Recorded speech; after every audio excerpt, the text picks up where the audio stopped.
I was born and raised in Charlotte, North Carolina. To be exact, on the west side of Charlotte, as far back as I can remember, the Batesford Road area. That's where my grandmother grew up. A lot of my family lived there. Dundee Street, Booker Avenue. It's kind of like my earliest memories of growing up in Charlotte.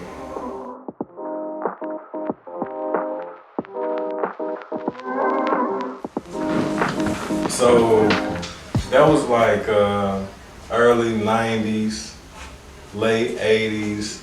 So what I remember is like the people that know Batesford Road now is not what I remember back then. So, you know, I remember we had a candy lady across the street. Mr. Jimmy was across the street. We used to run to his house to go get candy and hot sausage and pickled egg and all that kind of crazy stuff. Kool-Aid, running around the house all day. I don't know, just real humble. I'm not trying to make it like we was like poor, because we wasn't like poor, like how people got the story, like, but we came from that, like we wasn't having it like a lot of other people. We had to struggle, I'm sleeping, sharing the bed with my mom for a while, sleeping on the floor so she could have a bed. Yeah, it wasn't nice, but it was what it was.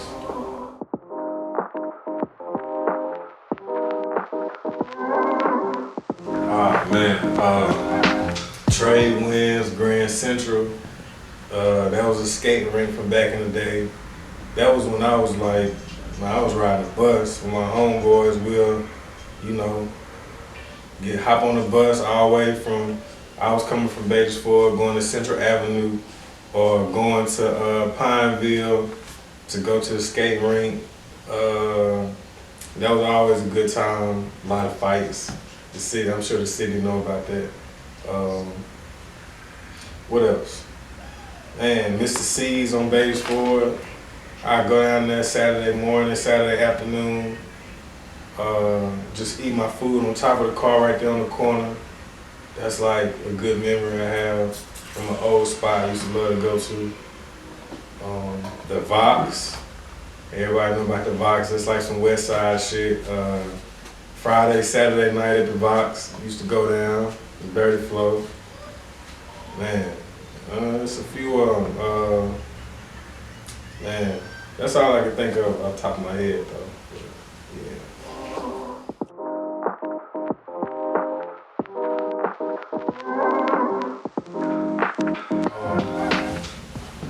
My environment had an influence on me in two different ways, because my environment that I grew up in made me what I'm not and also what I am now.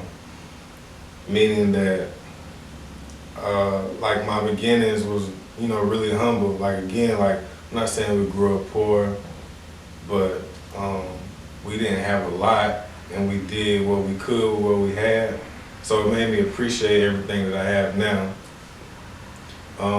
And it also made me want more, because I have seen, like, growing up, a lot of my close friends either getting locked up or passing away from, being out in the street. And I just always knew that's something that I could have easily just jumped into, but I was like, I don't want that. Like, I don't want that to be my story.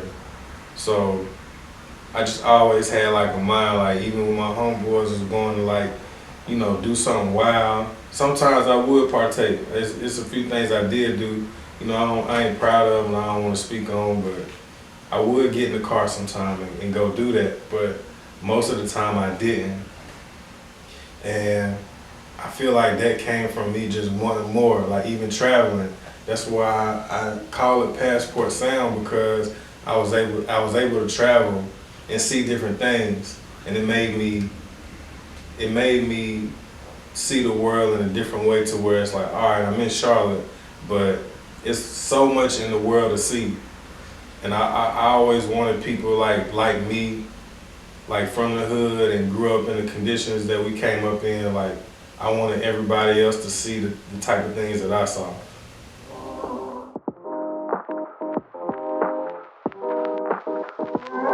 My earliest memories of music was, I would say, in school, elementary. I remember like having to do assignments. Like early on, we was like, grade school, so we wasn't like heavy into it, but they made us write like poems and haikus and stuff like that. So making words rhyme kind of like sparked something in my earliest memory. And then I also remember one of my relatives, my Aunt Pud, she used to have these get-togethers at her crib, and my mom and dad would go there and like stay there all night. They'll be in there like playing the music loud, old school music, drinking, smoking, but they'll throw the kids in the back, y'all go back there and play. And but I always remember like hearing a lot of the old school music like just booming, and that made me, that piqued my interest. I'm like, dang, they having a good time. And I say after that, I remember there used to be these CDs called Columbia House that you would get in the mail, and my mom used to order them there. It cost $1. It's called Columbia House. You get 12 CDs in a cardboard box, and they used to come to the crib, and I don't even know if she really listened to them, but I would be picking the CDs out the box and listening to them. So it was everything from Bone Thugs to Luther Vandross, Anita Baker to, man, Alanis Morissette, like all kind of different vibes. So I would listen to all of that, and that kind of like got my music gears a little diverse at an early age. Cause I even remember like kind of getting picked on in school when I used to listen. I had this Alanis Morissette CD. It's called Jagged Little Pill. I love that shit. That was my shit. But I remember like, people used to kind of like pick on me like, why you listening to that? I'm like, at the time, I probably ain't say nothing. I'm like, man, this shit dope. But they was kind of influencing, I guess, cause where I grew up and how we grew up, it was like, this is different from what you should be listening to. I'm like, nah, this shit dope. I like this, you know what I'm saying? But then I would go back and listen to the Tupac and, like I said, the Bone Thugs and the Biggie, Life After Death, you know what I'm saying? That's my earliest memories of like, getting into it.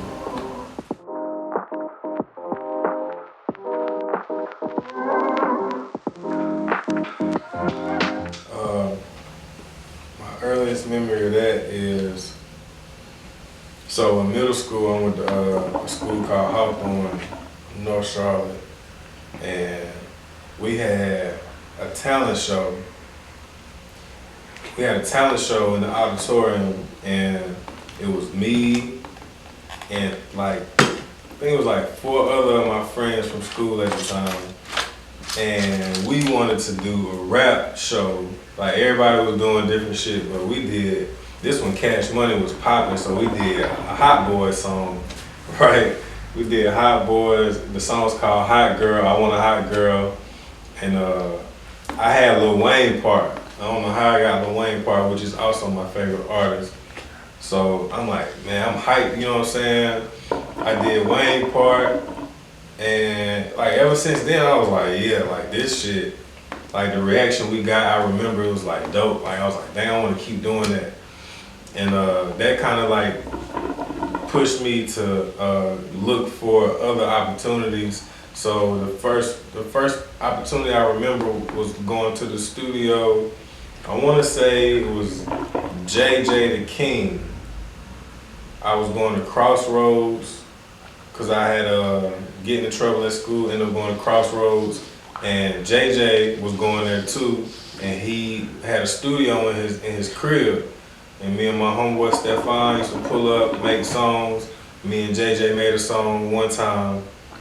I don't don't know what it was called. It was like a, you know, cool little beat. And I hopped on it, took it to school like the next day and let the girls hear it.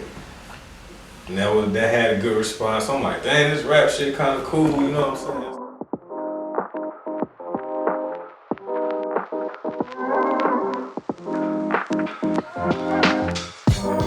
I remember working with this guy from New York. Was it New York? New York. And it used to be this spot called The Spot. It was it was in North Charlotte. And it was like this little small, like a little building, right? Real small.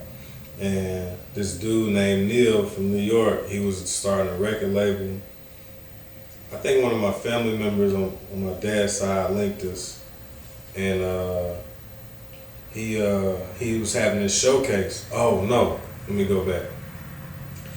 One of my cousins' name was Woody, and he's passed, but he used to be super connected in the industry. Like, I remember my dad telling me, like, when I first met him, they was actually in the studio, him and the guy Neil, and he was like, "This your cousin Woody?" And my dad was like, "Yeah, you know, my son wanna, you know, get into music." And he was like, "Man, your cousin know everybody." He was like, he could call Eddie Murphy right now if he wanted to. Like, he was plugged in like that. So Neil was like, "All right, cool. We're gonna put you in the studio. I'm starting a label. You know, I want you to work with my son." His son was doing music too, so we just kind of collab. And that was like one of my first, other than working with the Crow's Nest, that was like one of my first real studio sessions where I like made a song. He edited it, mixed it, you know what I'm saying? And I put it out and let people hear it. And soon after, that was like one of my first on stage performances at this little lounge called The Spot. And I had like my family come out, my cousins, you know, I got on stage, performed and all that. And yeah, that was, I want to say it was like 2006, 7. Yeah, that was like my first, that's when I was like, yeah, I'm about to go hard with this. So how did you get your first break into what they would consider the industry? That was when, so but still is a label called Let's Ride Records. And they had a link in New York with 106 Park at the time. 106 and Park was doing a showcase to find people to come and perform on their show.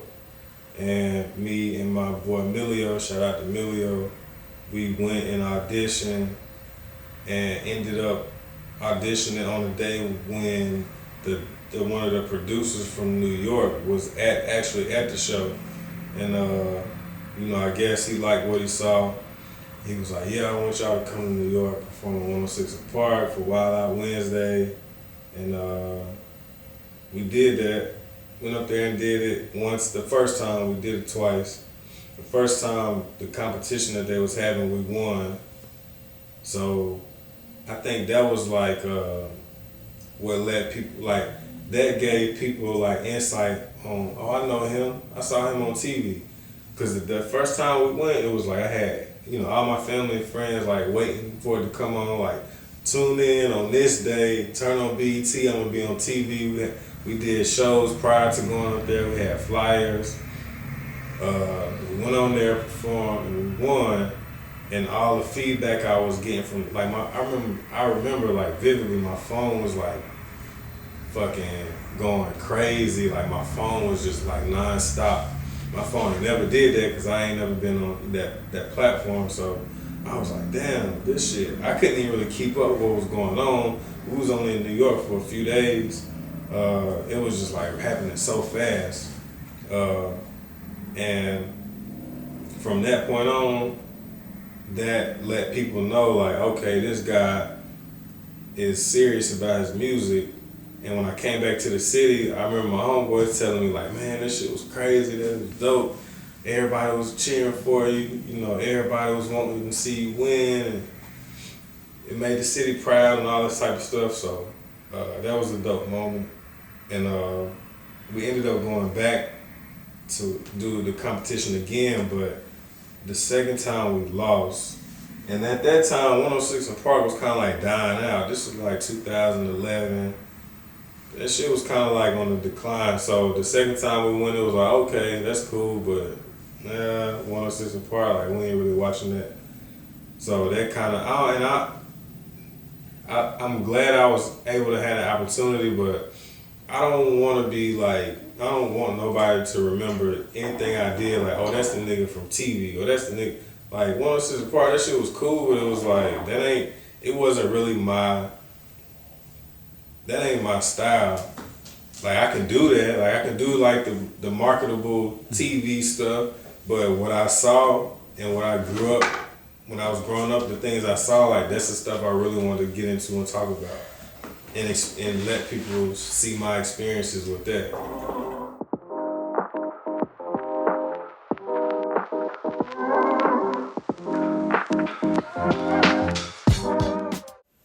Yeah, that was kind of like my first experience with having people being ingenuine. I remember instances where, people would ask. It's kind of like how nowadays people be like, somebody counting your pockets. Like, they're like, oh, you on TV, you gotta have this. Like, obviously you got this, and obviously you got that. But it wasn't really like that. Like, I think people just expect you, when they see you in a certain light, they expect you to always show up in a certain way or have these things that it ain't necessarily always that. And it was times where, people would try to get you to do things, but they're only doing it because they, at that time it was like, oh, well, he was doing this on TV, so let me ask him to do that or do this. But prior to that, they probably wouldn't even reached out. But I understand that because that's pretty much how the game go. But me being how I am, it's like, I don't like shit like that. Like, I want to deal with people that I like, that want to deal with me because of me, not because of what you think I can do for you or what you can get out of me. I ain't like that because I don't like being around people I can't trust or people that I don't feel have my best interest in mind. So yeah, I remember feeling like that, like just people asking for favors only because of certain things they can benefit from. Time being in the industry, what did you learn from your experience within the workings of it itself, the machine? On that level, it's really, like, even being on TV, right? So I'm thinking, I mean, everybody used to watch 106 and Park, like, from the crib at home. Like, it was the biggest shit at one point. I'm thinking, like, from the TV at home, it's like this, like, a big stage and all this shit. It's like, it was like a really small room. Not small, but it was like not as big as I thought it was gonna be. And I remember being backstage the first time and I saw Pharrell. So we walking through the hallway and Pharrell is just like walking with these big ass bodyguard dudes. I'm like, damn, that's Pharrell. But we in so close proximity, it's like, and I think Pusha T was there that day too. It was like, we kind of like all in the same area, so it's like, dang, it's like not really, it's not what I thought. And I remember Sierra was on the show that day too, and we had just got done performing, and Sierra remembered what I said. So we got done doing the performance, and she was talking. It was her and the dude Terrence J, and she was like, open up your eye and see the D and G. And that's one of the lines I said, and she basically repeated back what I said. And I'm like, shit, yeah, what's up? You know what I'm saying? I'm like, kicking it to her. But the dude, Terrence was like, cut his mic off or some shit, like some old, like, some shaking, hating ass shit, you know what I'm saying? I was like, damn, like, that's dope. Like, I'll never forget, like, that's Sierra. Like, she quoting one of my lines. I'm like, yeah, that's dope. It's dope.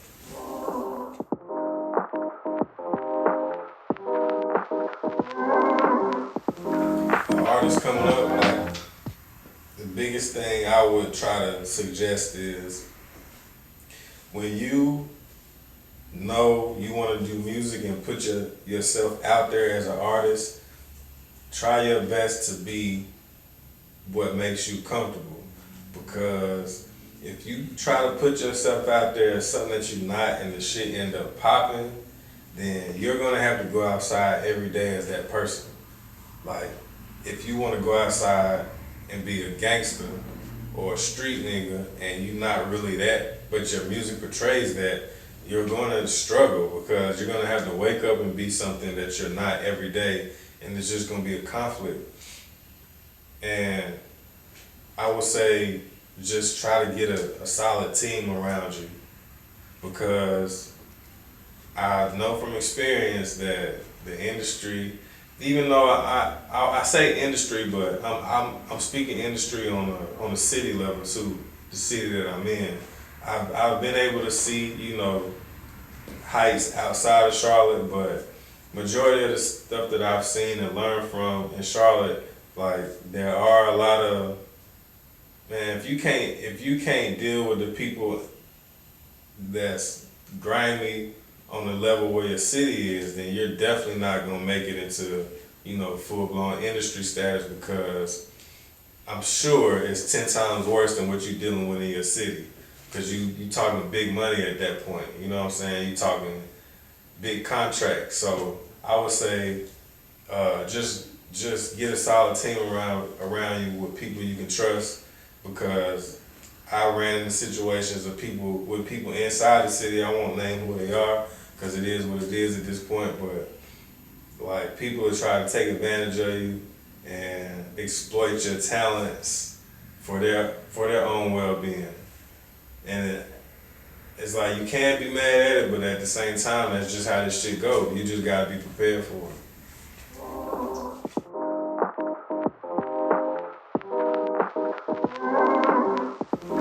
I always wanted to be a business owner. I just didn't know early on, like, what direction I wanted to go. I even took a class for it, and I just always had this passion for being, like, for instance, you watch a movie, right? Like, I'm gonna watch a movie, but I'm not gonna watch it as a consumer only. I'm gonna watch it as, I wonder how they got that shot, or I wonder what camera they use, or I wonder how many people is behind the camera, like, directing. You know what I'm saying? Like, I always had a passion for, you know, stuff happening. I wanted to be the reason why things are happening. Like, okay, you can see stuff like when it's at its finished product, but I like the process behind it. So I'll say, I'm not gonna name a name, but if they see this, they know who they are. So honestly, like, what pushed me to get to this point, again, I already wanted to do this, but what put me in the overdrive was I had an instance where, now keep in mind, I've been going to studios for years at this point, like years. And I know how studio sessions work. I done worked with a lot of different engineers, a lot of producers. In this one instance, I was writing for another artist, and the artist asked for a session. So this particular person that I reached out to said, you know, I got a studio you can come to. You know, I'll make sure you get right, you and your artist. Long story short, I sent him money for a session that we didn't do. And, you know, he said, you know, I don't do refunds, and the schedule was conflicting. So he was like, you know, I don't do refunds. And I'm like, man, I'm not even finna do that with you. Just go ahead and send my bread back, and we won't have no issues. And he was adamant about not sending my money back. So at that point in time, I gotta make a decision, like, I came this far, so I can either do something that's gonna risk my freedom, or or just end up in a bad situation altogether. Whether I go do something to him or something happen to me, like I feel like I came too far to even put myself to even have to make that decision. So I was like, you know what? I'm not even finna keep having to deal with this type of shit. So I remember reading and listening to this audio book called I don't remember what it was called. I'll try to remember, but the author was Napoleon Hill, and basically he had something called a mastermind concept. And mastermind is basically what it is like you are using either your efforts or your financial situation to come together to make something that otherwise wouldn't be able to happen. So let's say, a person has a vision or an idea, they don't really have the capital to make it happen. You have to find somebody that actually does have the capital but doesn't have the vision, and you guys come together and make something happen.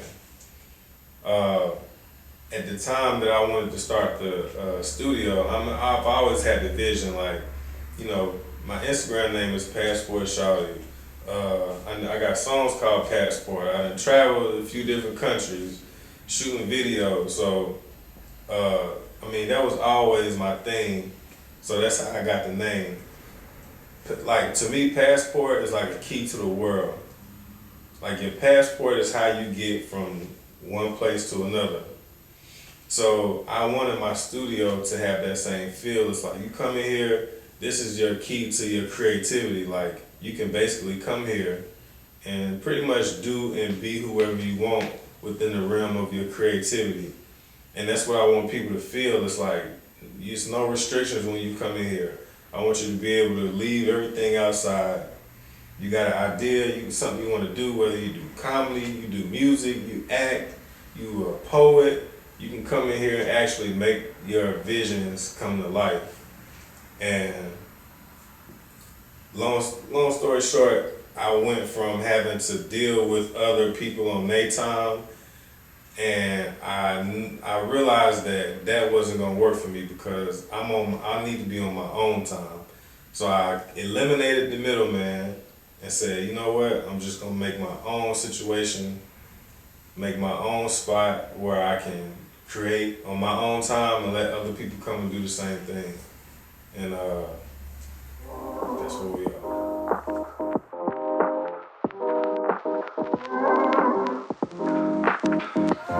So we're officially open on March 25th, 2022. So as of that date, you'll be able to go online, book your session. You can go to passportsound_ on Instagram, hit the book now link, and you will see a list of services where it ranges from studio sessions to podcasts to even TikTok. And now as time goes on, we'll be adding more services. And like I said, this is literally a creative space. What I'm doing now, for instance, this is the same type of things that people can come in and do for themselves. March 25th is the day that I've set for people to come in and be able to do those type of things. And I feel like I want to make, even if it's not this location, I want this blueprint to be a staple for Charlotte. I want people to take what I've created and be able to do it their own way, because I know a lot of times, a lot of people, not to step on no toes or anything, but a lot of businesses that are geared towards music, they're more so interested in the money first. Of course, the business is in place to make money, but at the same time, coming from an artist standpoint, like, it feels really bad when somebody is exploiting your talent just for them to make a quick buck. I'm not into that. Like, we're definitely gonna make money regardless, but at the same time, I want people to leave feeling like they're accomplished. I want them to feel even comfortable that I came in and I got done what I was intending to do. Instead of feeling like, man, I feel like they just kind of took advantage of me and I just paid them, you know, such and such dollars to come in and I don't feel comfortable when I leave. And I felt like that many times, and I've heard people with those same experiences. So my goal is to make sure that I'm able to counter that and find those people that feel like that and bring them here and give them that experience that they need.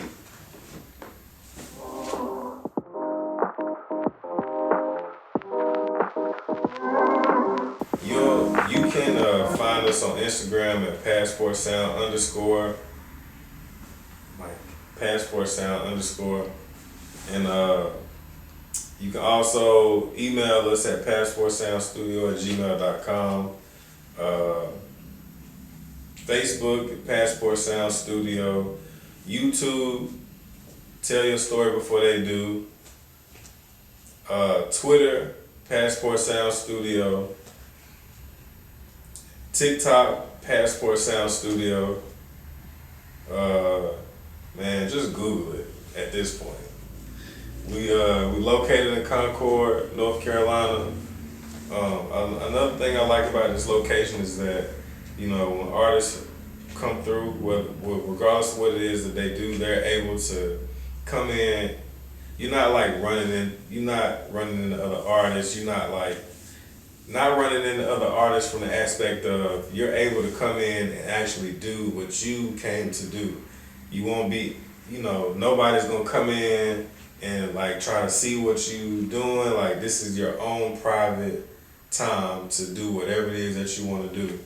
So I know a lot of times people have these experiences where, you know, people are kind of peeking in to see what they're doing. It's a lot going on at one time, but here it's like your own world pretty much.